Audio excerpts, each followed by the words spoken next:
in the competition. First, you have some time to look at questions 1 to 6.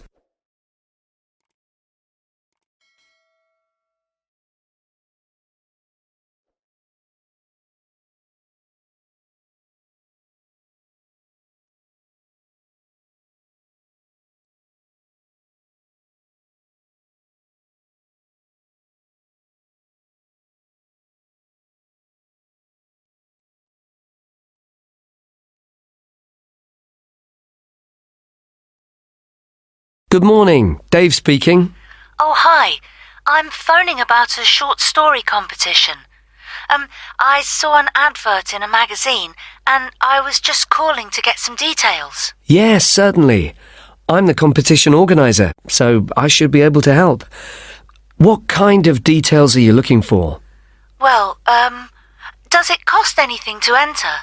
Yes, there's an entry fee of £5. Okay, that should be fine. It's a short story competition, so how many words is that?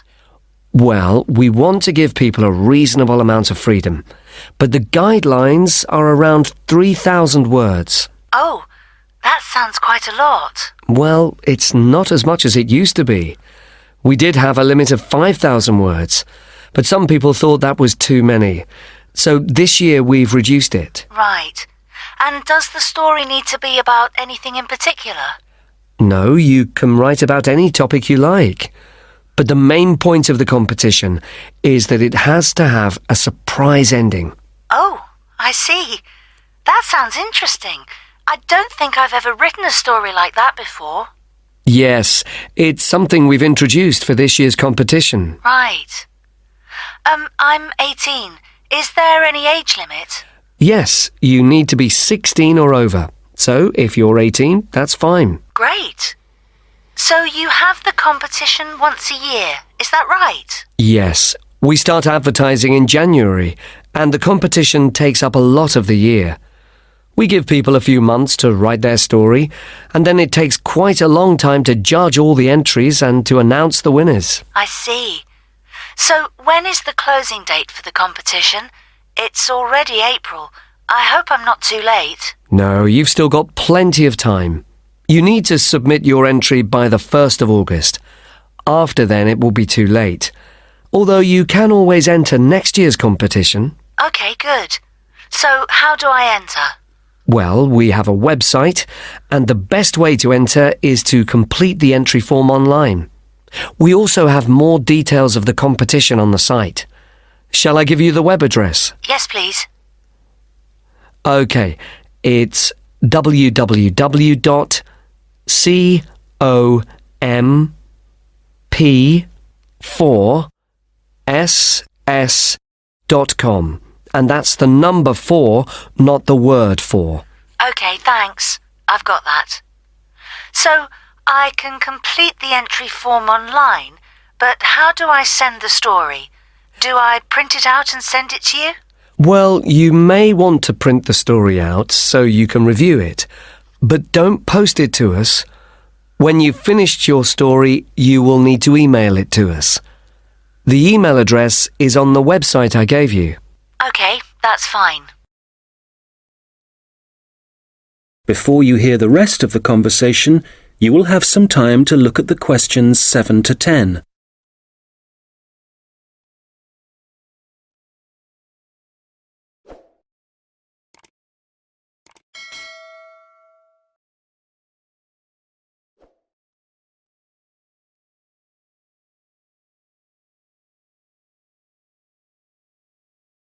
Now listen and answer questions 7 to 10.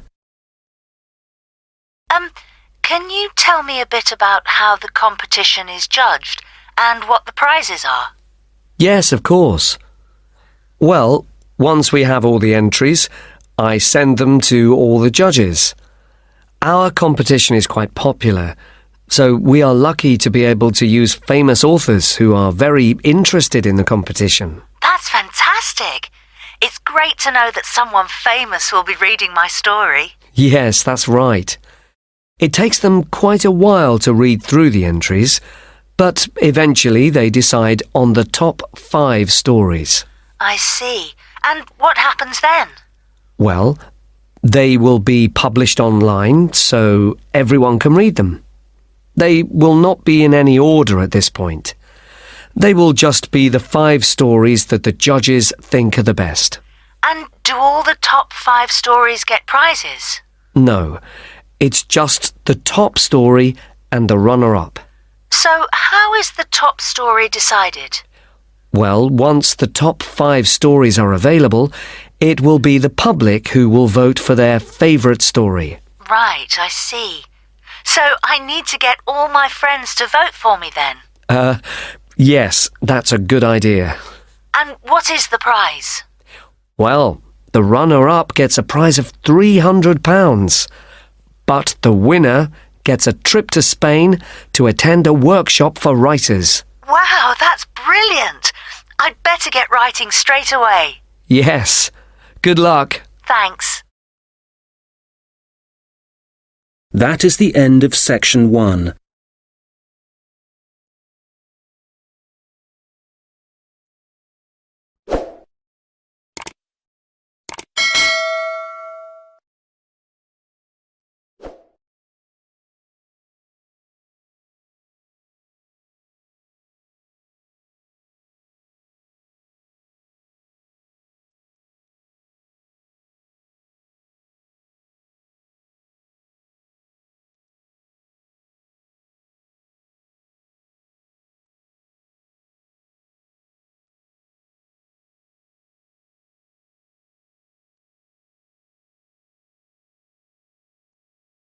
Okay, so hi everybody and welcome to the Sea Life Centre.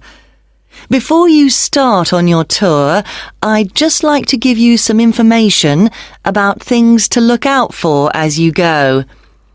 Well, first of all, I guess some of you may have been here before and may be surprised to see the name has changed.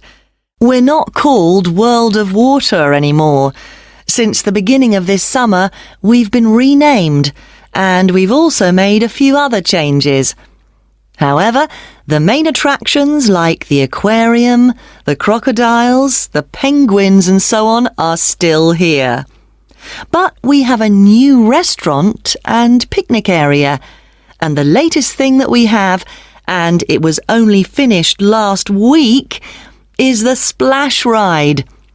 This is an exciting new area of the centre and is pretty scary, and of course you do get a bit wet, so make sure you're not wearing your best clothes. As I said, the main attractions are still here, and the most popular thing that everyone wants to see is feeding time, especially for the crocodiles and the seals. We used to have the main feeding time in the afternoon at around 3 p.m. But we found that some of the animals got a bit hungry waiting until then, and so we now have it at noon. They seem much happier with the new time, although it's a bit difficult to know what they're thinking. Now, I'd like to mention something new that we've introduced this year that we're very excited about. It's called a VIP ticket. The VIP ticket costs an extra £2 per person, and you will be amazed at what it allows you to do. With this, you'll be allowed to feed the sharks. Now, I know that for some people, this might be quite a frightening thing to do, but it is perfectly safe. For those of you who are a bit unsure, we do have a video you can watch to see what happens. It's a great experience, and your friends will be very impressed. Speaking of friends, I'd just like to remind you that the Sea Life Centre will be more than happy to organise a birthday party for you and your family and friends. If you need more details, you can speak to me afterwards, and there are also forms at the entrance that you can fill in. I'd also like to bring your attention to the good work that the Sea Life Centre is doing in support of animal conservation. I'm sure you're all aware of the worrying situation with a large number of species facing extinction. Here at the Sea Life Centre, we're taking action by asking as many people as possible to sign a petition.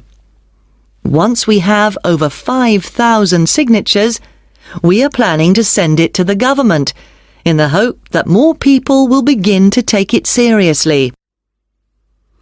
Right, well, there's obviously a lot going on at the centre and a lot of things to discover.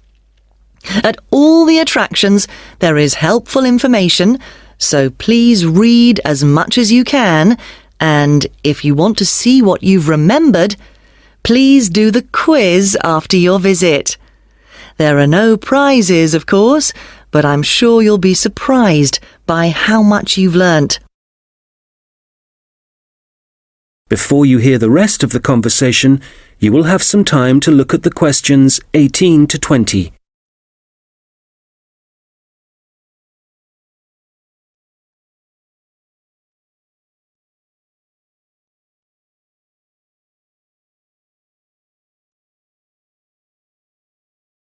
Now listen and answer questions 18 to 20. So, before I leave you all to start your tour, I've just got a few tips. There are a large number of attractions, and you may not have time to see them all. Of course, there are the old favourites like the aquarium and the crocodile cave, but if you don't have time to see everything, make sure you visit Turtle Town, which is beyond the aquarium and the seal centre. This is very special and has a large number of endangered species, and as it's at the far corner of the Sea Life Centre, it often gets overlooked. I also have to apologise for the Penguin Park. This has needed some urgent work to be done, and so will not be open for the next week. We're very sorry about this, but I'm sure you'll find the Seal Centre, which is directly opposite it, will keep you entertained just as much, if not more. We're also very busy today, as you may have noticed on your way in. Everyone starts here at the aquarium, but as it's so big, there's no waiting to get in. But today, we're expecting a lot of people to want to see the crocodile cave, as a couple of eggs have hatched out. So expect delays there and, if you like, move on to the Seal Centre first and then go back when things are quieter towards the end of the day. So, I'll leave you now, but if you have any questions, I won't be far away, and have a great time at the Sea Life Centre. That is the end of section 2. You will hear two students talking about their university studies. First, you have some time to look at questions 21 to 26.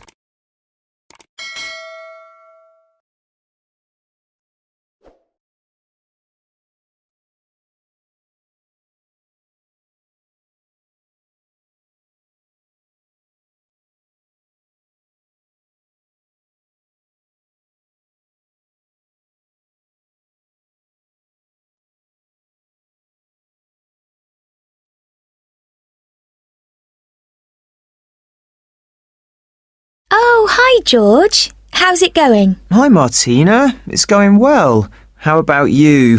How's university life? Well, it's great. Apart from the studying, of course. Yeah, me too. What are you studying? I seem to remember that you were going to do art. That was your best subject, wasn't it? No, not really. I just liked the teacher. He was French and had an amazing accent.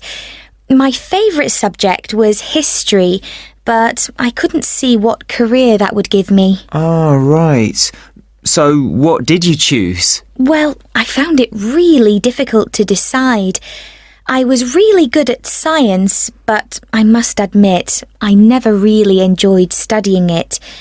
So, in the end, I decided to opt for English, which was my second favourite subject, and I thought it would be more useful to me than studying anything else. So, that's what I'm doing. How are you finding university? Well, it's a bit of a challenge, I suppose. Are you finding it difficult? Well, some of it. I'm doing mechanical engineering, which is really interesting, but it covers quite a lot of areas, like materials science, machine design, physics, and of course mechanics. And they're all fine. But it's maths that I'm struggling with. It's a lot harder than it was at school. I can believe it. It all sounds very difficult to me. But then I never was very good at mechanical things. I suppose it must involve some practical work. Well, not at the moment. Currently, it's nearly all theory, so it's a bit heavy going. I guess you need to start with that so that you can get a grasp of the concepts and learn a few facts before you start putting it into practice. It must be a lot different to the course that I'm taking. Yes, but in a few weeks we'll be having a lot more practical experience. In fact, I've got a great assignment this term working on jet engines, which means I'll be going on a few field trips to a nearby airport. Oh, that's great. It sounds like you're going to be very busy. Yes, I'm not sure how I'm going to cope with the work. We have a lot of lectures, and that's fine. The lecturers are very knowledgeable, and I learn a lot from them. But we also have a lot of seminars, and I find with so many people expressing their views, it can get quite frustrating. It would be better if we didn't have so many of those. Yes, it's the same for me.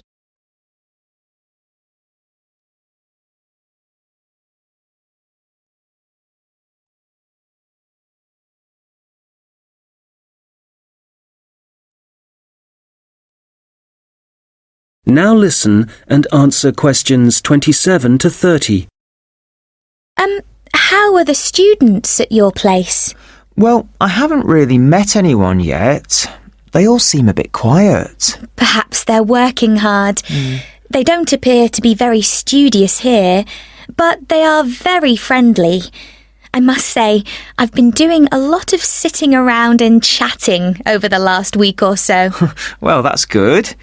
The only person I've spoken to really is my tutor. He's very approachable and seems to understand how difficult it can be starting university. It's good to have someone you can talk to, and he may help you meet other students. Actually, that doesn't bother me. I'm bound to get to know some people sooner or later. It's more a question of finding out what I need to do, where to go, and so on. I hope he can help me with that. Oh, I would have thought so.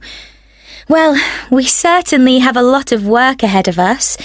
It seems like a long time, doesn't it? Studying for 3 years. Yes, it does.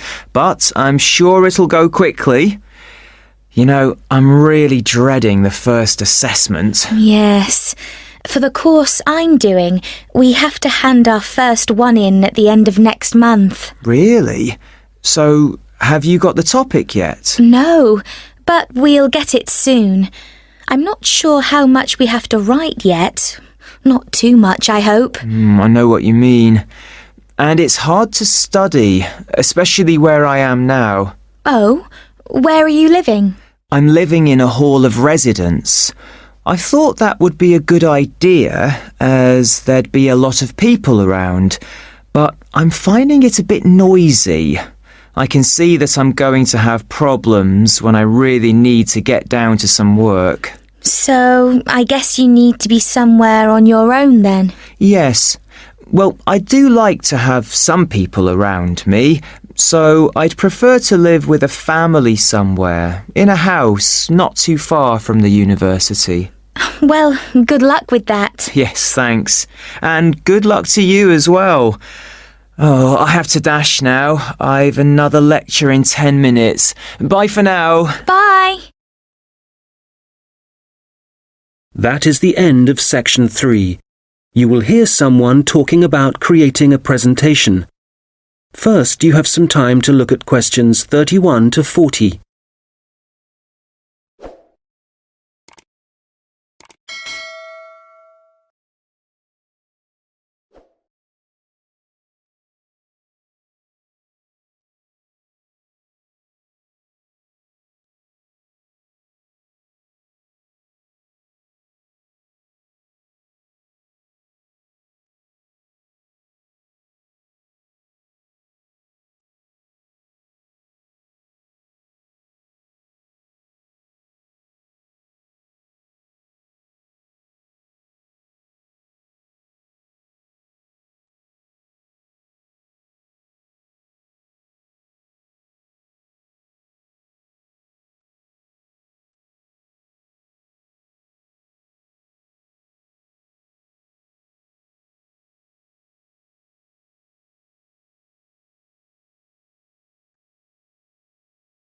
Now listen carefully and answer questions 31 to 40. Hello, everyone. You've all been given an assignment for your sociology course, which will involve giving a presentation to the rest of the group. And so today, I'm going to be giving you a few tips on how to prepare your presentations. This should help you with your current assignment, but a lot of the principles I'll be putting across will be general principles which will, of course, help you with all your future presentations. So, first of all, the most important thing to consider is your audience, and in this instance, your audience are the other students in your group. There are 3 points to bear in mind. Firstly, you need to ask yourself what they need to know. Secondly, it's useful to consider whether they'll be supportive or not. And thirdly, will it be a small group, say 3 or 4, a moderate gathering of 20 or so people, as for your current assignment, or will there be hundreds of people?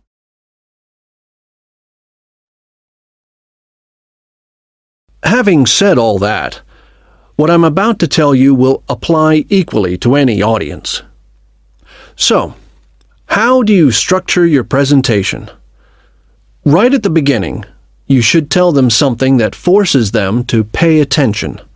This could be something surprising or even shocking, but it needs to be relevant. After that, you need a list of items or topics showing them what you'll be covering, rather like an agenda.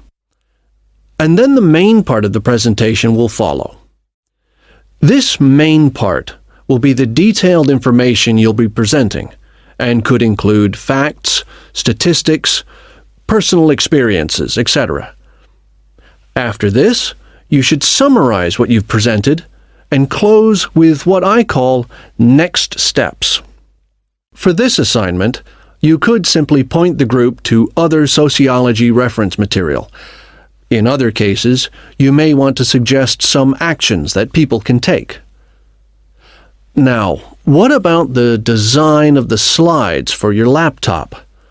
Well, the important thing here is to be consistent. You need to have the same type of font and use the same color and size for the same elements. For example, all headers need to look the same. All bullet points need to be presented in the same way. And don't just stick to words. Bring the presentation to life by adding graphics. These could be in several forms, such as pictures, flowcharts, diagrams, histograms, and so on. And so let's move on now to presenting. You have your presentation prepared, and you're ready to start. Well, it's important to give a good impression from the start. So take 3 deep breaths, look at the audience, no matter how frightening they may be, and be enthusiastic and energetic. As you go through the presentation, remember to provide some variety in the way you speak. So, for example, you can talk fairly rapidly for information that may be familiar, but then slow down for more unfamiliar sections. And change your tone as you speak. Don't keep it at the same level all the way through. As I mentioned, look at your audience. A good tip is to pick people out and look at them for around 5 seconds. Not looking at the audience gives the impression that you're either not interested in them or terrified of them. Looking too long at one particular person may make them feel rather uncomfortable. There may be points in your presentation that you want your audience to really absorb, and in order to make important points stand out, you may consider adding silence right after these. It will give people time to reflect on what you've just said. Also, you may be presenting complicated ideas or technical details, but try to keep everything as simple as possible. Use simple words and as few as possible. And be clear. If you say something like, "This appears to be," it implies uncertainty. So using weak verbs such as appears, seems, could be, etc., needs to be avoided. I'll just finish off with a few thoughts on questions and interruptions from the audience. You may choose to invite questions from the audience as you go, or ask them to wait until the end. Either way, questions should be encouraged, as it provides you with some feedback on how interested the audience is and how well they're understanding you. When a question is asked, you need to provide an answer that is as accurate as possible. So, initially, my tip is to repeat it. This will ensure you have heard it correctly and will give you a few seconds to gather your thoughts. Interruptions, on the other hand, can be unwelcome, and you may get them for a variety of reasons. It's likely, however, that there's something in your presentation that's unclear or confusing. So my advice is to reduce problems by reading through your presentation beforehand and predicting potential points which could cause interruptions. You may then want to change that part of your presentation, or at least you'll be prepared if someone does interrupt you. Now, do you have any questions?